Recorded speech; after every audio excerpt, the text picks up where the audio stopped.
क्या आपने कभी होटल जैसा छुर छुर नान घर पे बनाया है? नहीं ना? तो आज बनाते हैं। ये इतना सॉफ्ट और टेस्टी बनता है कि बच्चे बड़े सभी मांग मांग के खाएंगे। चलिए शुरू करते हैं। सबसे पहले एक बड़े बोल में 2 कप मैदा ले लो। साथ में 2 कप गेहूं का आटा भी डाल दो। आप चाहो तो सिर्फ मैदा से या सिर्फ आटे से भी बना सकते हो। मैं यहाँ आधा आधा ले रही हूँ। इससे नान हेल्दी भी बनता है और सॉफ्ट भी। अब इसमें डालो नमक स्वाद अनुसार, 1 छोटी चम्मच शक्कर। शक्कर से नान का कलर सुनहरा आता है।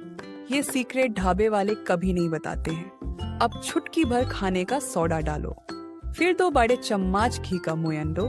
अगर घी नहीं है तो रिफाइंड तेल भी चलेगा, पर घी से टेस्ट लाजवाब आता है। अब हाथ से सब कुछ अच्छे से मिक्स कर लो। मोयन सही है या नहीं चेक करने के लिए मुट्ठी बैंड करो।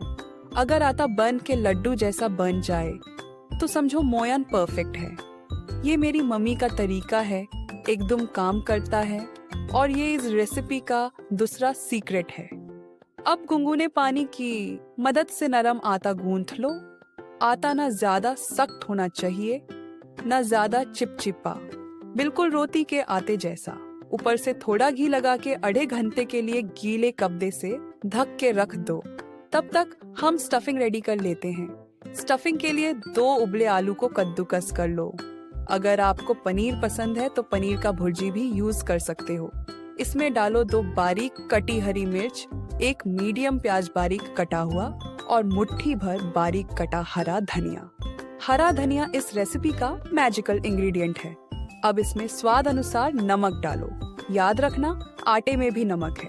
ऊपर से 1 चम्मच चाट मसाला डालो। ये चाट मसाला नान को छटपटा बनाएगा। अब सबको हाथ से या चम्मच से अच्छे से मिक्स कर लो। हमारी स्टफिंग तैयार है।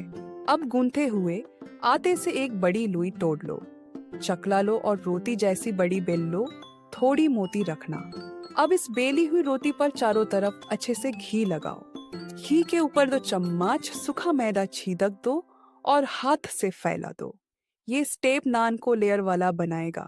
अब इस रोटी को नीचे से फोल्ड करते हुए एक लंबा रोल बना लो, जैसे फ्रैंकी का रोल बनता है। इस रोल को चाकू से 2-2 इंच के टुकड़ों में काट लो। एक टुकड़ा उठाओ, दोनों साइड से घुमा के पेड़ा जैसा बना लो। हथेली से हल्का दबा के थोड़ा बड़ा कर लो।